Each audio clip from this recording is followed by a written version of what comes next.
All right, so welcome. Thank you for attending this lightning design review. If you haven't seen these before, they're really quick sessions where we just look at some app submissions. They're usually screenshots of Windows Phone apps, and we talk about the design, what's going on well with them, what can be improved, and we look at Windows Phone design language, kind of the strict look and feel for controls and grid-based layout and stuff, and also just general design feedback in terms of just usability and legibility and just good design stuff. So we're going to kick it off. These are really quick reviews. We've got 4 of them to look at today. The first one is called NASA Image of the Day. So this is a really simple, straightforward app. People love it. You can go on the store and see that it's getting good reviews. It just gives you I believe it's a feed from NASA's site, which gives you an image and a description, and that just updates daily. And it's pretty straightforward. This is just the one page of the app where you can scroll down and read a little bit about the image that you're seeing. Here it's some sort of a nebula. So there's a couple of interactions here that you can't tell just by looking at the screenshot. One of them is a long press on the image. If you want to save the image, you long press on it, and then you get the save. And then otherwise, yeah, you can scroll down the page. So I have another, just a slightly different spin on it right here on the right side that I mocked up. First thing you'll notice right off the bat is that I took the title of the the Giant Stellar Nursery and moved that down, made it a little larger, and made it more of a title section for the content. The main reason I did that was just because the image, the photo in this app is kind of that's what the user really wants to get to. So I kind of figure make that the feature and then put the label and the description of it down below. To me, it just feels kind of better having the title next to that content, just closer together and more grouped. The other thing that I did, this is really subtle, is I had the image span all the way across all the way across the screen. It just bleeds edge to edge and it's flush. And so when you're doing really large photos, or let's say you're doing maps, like a Bing map, you can do this and it'll just give it more of like a fuller panoramic feel. And it totally is still within the bounds of using the grid if you're doing grid-based design. It's just a matter of if you look at the left edge of the photo, if you want it to align with the content, or if you just want it to go flush to the edge. And the other thing, talking about scrolling, the other thing you can do in these types of scenarios is you could scroll the entire section, the photo and the content. So when you pan, you just flick with your finger, the photo actually flies off the screen. The other way you could do it is actually just make the bottom area with the text be the scrolling area. So it kind of depends on how much space this photo is taking up and how much content you have. Here, that text window down below would be kind of small, so it might be kind of weird just to scroll in that little tiny area down there. But you can imagine if you had I think that if you're using like Local Scout or something across the top, if you have more of a horizontal map or horizontal image that's a little thinner vertically, then you could just make it persistent there, just stuck at the top all the time, and then use a scrolling area for the text down below. The other thing that's a little weird is long press. Long press is a pretty common gesture, but there's nothing that really gives a hint to the user that just holding their finger in a certain area for a period of time is going to do anything. If you can provide like immediate response, it's always better than an interaction where the user has to commit to it for a second before something happens. So what I might consider doing is either for saving the photo, either adding a save icon down in the app bar, or what you could do is have a scenario where you tap the photo and you get like a full screen view of the photo, maybe where you can zoom and pan around and that sort of thing. And then in that view, the app bar would have a save button. So just some things to think about, really minor, but overall really clean design, and I think it's totally on the right track. I think users would agree. So yeah, we talked about the long press. It's not the most obvious interaction. Always ask, can it be done another way if you find yourself using a long press as a UI device. Um, so the next app we're going to look at is called Planning Poker, and this is like if you are a Scrum-based organization, you're probably familiar with this. It helps during estimating to have a deck of cards rather than say, oh, I think this is going to take 92.6 hours. Instead, you have a deck of cards that are in, it's called a Fibonacci sequence, but they're just they're there to help you just pick a round number and not get hung up on the details. And so the way these are used is, people sit around a table and they take out cards all together. This app helps you because if you may not have a deck of cards available, so you can just go on and download this deck of cards onto your phone. So this is a loading screen for the app. This kind of gives you a peek of what the rest of the app looks like. These cards are fanned out. We can see they exist in different colors. It says, welcome to the Planning Poker app. Most of this loading screen is fine. The criticism that I would have about it is that the word loading is like the smallest thing on the screen. So I think what's important about a loading screen or splash screen or whatever you want to call it is that you communicate to the user, just hold on a minute. There's nothing that you need to do on this screen. You just need to wait. And so a lot of splash screens will have an icon of a clock, or the word loading will be really big or something to really communicate that to the user. You don't want them to be looking at the screen going, what am I doing here? What am I looking at? Is this it? Is this the app? So being extra clear about that and making the word loading really big, I think is kind of important. So you might be able to rearrange the screen a little bit, or maybe instead of the word loading, use a clock or something like that. But just that general, making that a little bit more obvious that it's a loading screen. So once you get into this app, you can pick a card, and it has a little 3D flip effect. There's really not much to comment on this screen. It's just a card. I was just going to suggest that if you wanted more of like a Windows Phone type of feel, more of like a Swiss typography kind of feel, you could step away from having the border around the card and the gradient on it. I'm just listing things that don't really you don't usually see them in Windows Phone design. And if you're designing like a native app or something, they can be pretty strict about this type of stuff, within Microsoft's walls. So, and also having like the number 2 on the left has like almost a little drop shadow type effect on it with the white number below it. Maybe that's to give it some extra contrast. But if you were to use the accent colors in the phone, they're designed to be equally contrasting with white and black. So you could use those as a base color set for your card. And the other things that I've done is just applied some just geometric shapes in here to highlight the corners of the card. I think it's about the same in terms of visual impression, but it just feels a little bit cleaner on the right. So the next screen is the settings screen. So this is where you can choose what color you want your cards to be, and you can also choose what sequence you want the numbers to be in. So I think the radio button's on the bottom. That totally makes sense. The labeling is very clear. It even gives you an example of what the numbers are if you don't know what Fibonacci or Classic mean. It shows you what those numbers are.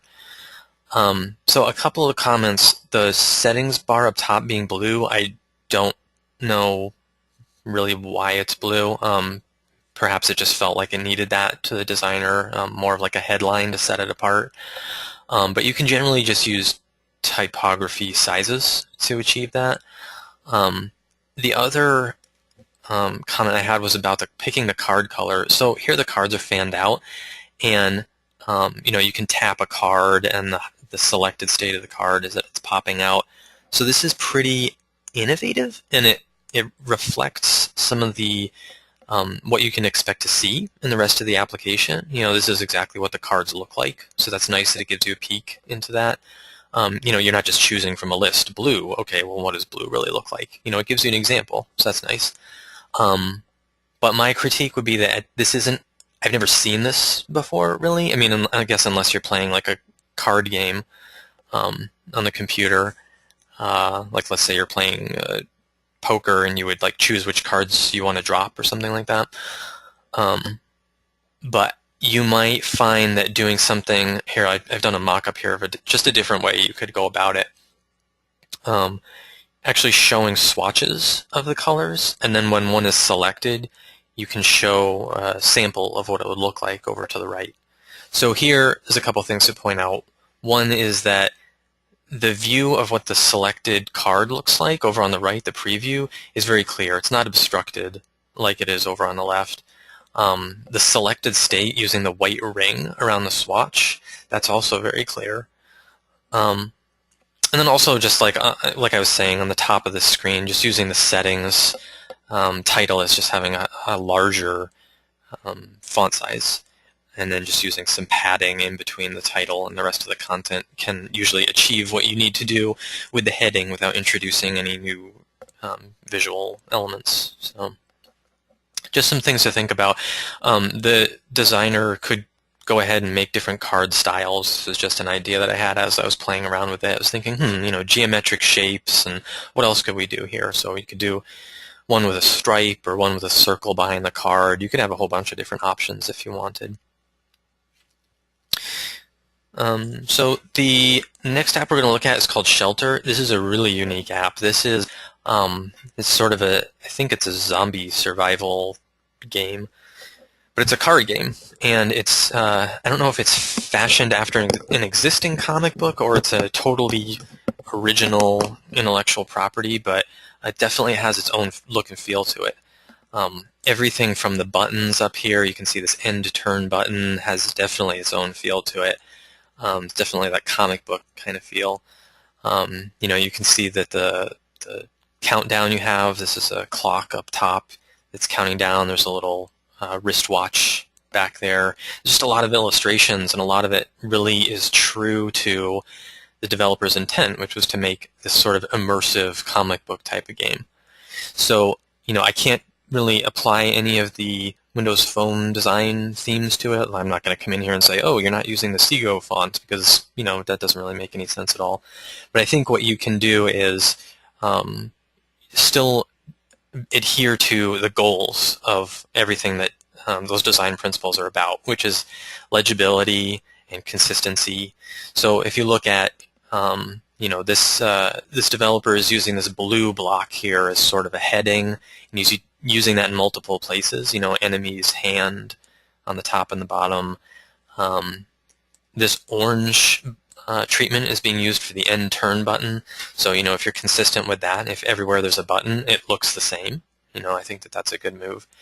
The other thing I thought was really cool is in the table area where you see the cards, like in this center shot, they're really small. So, they're really hard to read, but there's not really a good way of getting around it, because that's how, if you've played one of these types of card games before, you need a lot of space. So what they did was they allow you to zoom in and pan around. That's what you see on the right side. So you can really zoom into any card and read all the details on it, and and I think that that's a great solution. So this screen is the part of the game where you choose where you want to adventure. It's like a map of a little town, and you choose where you want to go. There's also some other options like Deck Builder and Allies. You see those up at the top represented by tabs.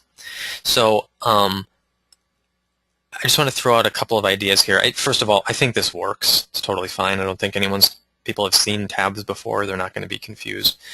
But you might find that there's a better interaction on the phone. One of the ways that you usually do a tab-like interface on the phone is with a panorama or a pivot. So you would have multiple sections side by side, and you would just swipe to move between them. So that's normally how you would see that on the phone, either in a pivot where it's more like individual pages, or like a panorama where it's like different sections of one large canvas that you're swiping through. And it usually has like a panoramic background or something like that. The other way you could do it is like an immersively styled tabs, which I just kind of made up that phrase, but I've seen this in video games where they'll use something like maybe like a file folder type of look for the tabs, and it'll have like it almost looks like little labels or stamps are on there. It might say top secret. You might see little papers sticking out or something like that. So that might work with what you're doing here with the comic book feel, where it actually feels like, I don't know, maybe it feels like you're sitting at a table in your hideout or something like that, and there's actually like these layers of different papers and scraps and maps that you've collected. So you could take that one step further and kind of combine these ideas if you wanted. You could give like a panorama sort of interface where you can swipe around to different sections, but the background and what all of these elements really are, these different sections are, would be those different elements. Like one is a map and the other is just like a little notepad. One is like a dossier of a character and like what their biography is about or something like that. So you can imagine that you had all these things spread along a table and you were just looking at one slice at a time, and you could like tab around it. I hope that makes sense. Obviously didn't have time to mock that all up, but just looking for different ways to kind of take what is a common design pattern on the phone and then combine it with this really cool immersive feel that this comic has. So the fourth app we're going to look at is called PDX Transit. So there's a lot of apps like this on the phone where it focuses on a particular city, and it gives you access to bus routes and train routes, and it's really useful for individual cities, because I reviewed one for Barcelona a couple months ago, and they were very unique because they had high-speed trains to worry about and stuff like that. Whereas, depending on your city, you might have just a totally different set of transportation modes to worry about. So this one is PDX. It's based on Portland. And so there's a few screens here that I'll just kind of show in one snapshot. Right out of the gate, I'll say this is doing a really good job of adhering to those Windows Phone design styles. These screens are using pages and templates. Pivots and page templates, and it's doing a really good job of using the type ramp. The name of the app right here in this first panorama is really huge, and then as you drill down into the application, you've got the app name up top, and then you've got the page title clearly spelled out, whether it's a specific stop or it's the scope of the page that you're in. So yeah, and you can see that the designer is using these accent colors here. That's using yellow, but I'm sure if I changed my accent color as a user, it might be all, azure or something like that. So I want to dive into, and one thing I wanted to spell out here was that advertisements along the bottom of the screen, there's not, they're almost at opposite ends with good design, because users don't really want to see them. If we really wanted to be user-centric, we wouldn't have ads at all, but you got to make your money somehow. So what you want to be really clear about when you have ads in your app is that they are clearly separated. Not that you necessarily need to have like a big label that says, this is an advertisement, but you see here on the middle screen, it looks like an advertisement for a game, and it takes up the full width of the interface. So it's got bright colors and stuff. So it's very obviously a separate area that's an ad. It looks like the developer probably put in maybe like a 3-pixel border along the top of it, and that helps too, just to kind of segregate it as its own little area. You can see over on the left where there's this iPad advertisement, the same treatment is happening, but because the ad doesn't take up the full width, it gets a little bit muddied. The black background is exactly the same background as the UI background, so it just kind of, it looks like this last yellow tile was just kind of cut off, and it just kind of looks weird. So I don't know what the solution to that is for the particular ads being served up here. Maybe it's to stretch that advertisement to just be full width, or maybe it's even to supply a slightly lighter color background for the advertisement area. just to kind of set it off a little bit. It's just getting a little bit muddy down there, that's all. So before I start nitpicking on some of these screens, I just wanted to mention the Windows Phone grid. So if you don't know about this, quite a few of the XAML templates come with this little commented it out area with like a PNG image placed in it. And you can uncomment that and you can see that this grid appears. It's like all these little squares. And the idea behind that is the more that you try to align your elements to that grid, the cleaner your app is going to look. And incidentally, the more it'll look and feel like one of those native apps as well. So this link you see here, I've talked about this in the past, but it's basically a blog. It's a really old blog post by Arturo Toledo, but he talks about why the grid is good and how you should use it. And he also, more importantly, provides a bunch of resources. So if you're a designer or if you have a designer who likes working in Photoshop and you just want to get a PNG that you can give them, or many other formats, they're provided on this page. So you can kind of find the one that looks like it makes the most sense to you and use that. So if we dive in a little bit, I haven't overlaid the whole grid on these UIs, but I just wanted to point out a couple of things about it. One is that you'll find that there's sort of a recommended padding between elements. And so you can see on the left screen here, if we're looking at the main title of the app, PDX Transits, and then we look at Arrivals, which is this section, and then Gateway Northeast 99th Ave, which is a particular stop. There's a healthy amount of padding in between these sections, and so it doesn't feel cramped. But when we get down to this section in between the stop name and the actual listing itself, it's really cramped. Like the Y from Gateway is almost touching the A from Airport. And so this is a screen that is almost on the verge of being like really clean and really tight and just a really sharp interface. But that cramped effect right there is just kind of rubbing me the wrong way. So I would just add a little bit more space there, probably only 12 or 24 pixels, just to make it breathe a little bit better.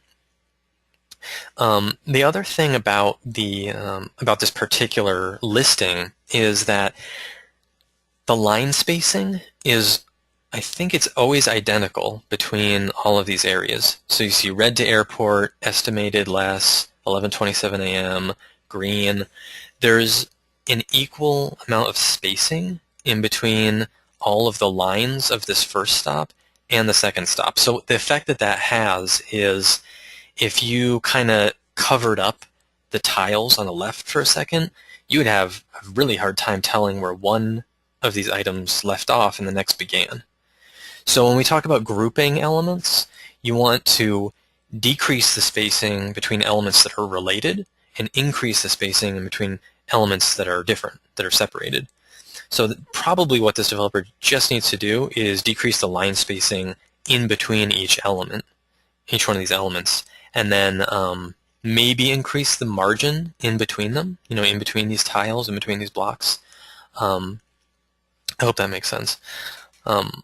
Moving over to the middle screen, same comment here about the listing screen down below. I won't get into that again. But I did want to say, when you're trying to adhere to that Windows Phone grid, one of the first places you'll see if you're not doing it quite right is on the left edge. So you can see I've overlaid this red vertical line here, and you can see all these titles and text and tiles, they all line up with that red border. So we're doing a good job there. But if you look at the map here, this Bing map, it's poking out a little bit. It's about halfway to the edge. So if you remember back when I was talking about the NASA image of the day, you have a couple of options here. One, tuck it in a little bit and make it line up with that red edge. I think it's 24 pixels from the left side. And you can do the same thing on the right side as well. The other thing you could do is just pull it so it's flush, edge to edge, from the left side of the screen to the right side of the screen, and just get rid of these margins altogether. It's really up to you, whatever you think feels the best. I usually find going flush and bleeding edge to edge makes it feel, I don't know, fuller and more open and panoramic. So I would recommend that. And same thing on the final screen on the right. Just making that map either, go edge to edge or tuck into those margins. So the last thing I want to talk about on this particular app is this detail section. This is if you have one of these stops selected. It shows you, I believe, what routes are going to be at that stop. So there were a couple things that kind of popped out at me right off the bat. One was that there's this sort of box inside of a box inside of a box effect going on here. You see this a lot on the web, where designers are just kind of encapsulating elements one inside of the other. And it just gives things kind of a cluttered, busy feel. It makes it look like there's a lot more going on than there really is. So you can see over on the right, these are just some of my ideas of how you could open it up and just make it feel a little less cluttered. Now you don't have to, I made this detail box span the full width of the page. You wouldn't have to do that. You could imagine how it could be smaller and have the same placement that you have here, but just has a more legible title. I think the white text on the black for a lot of text is more legible. And then just use the accent color, the accent color for your titles. So yeah, I played around with increasing the padding a little bit. You can see how if you look at the black region on the left, there's kind of an inconsistent amount of padding all the way around it. It's a little thin on the bottom. It's a little thin on the top. I'm not really sure what's going on here. It almost has this like film strip type of effect. It's a little distracting. So just simplifying that a little bit. That's really all it is. But otherwise, this app is looking pretty sharp. So I like it. So that's it for today. This video will be online. Again, it'll be at 352media.com/WPDesignReviews. And you can check it out there and share it. I think it'll be a YouTube video, so you can do whatever you want with that, comment on it, and whatnot. And thank you for attending. I hope this was useful for you. Take care.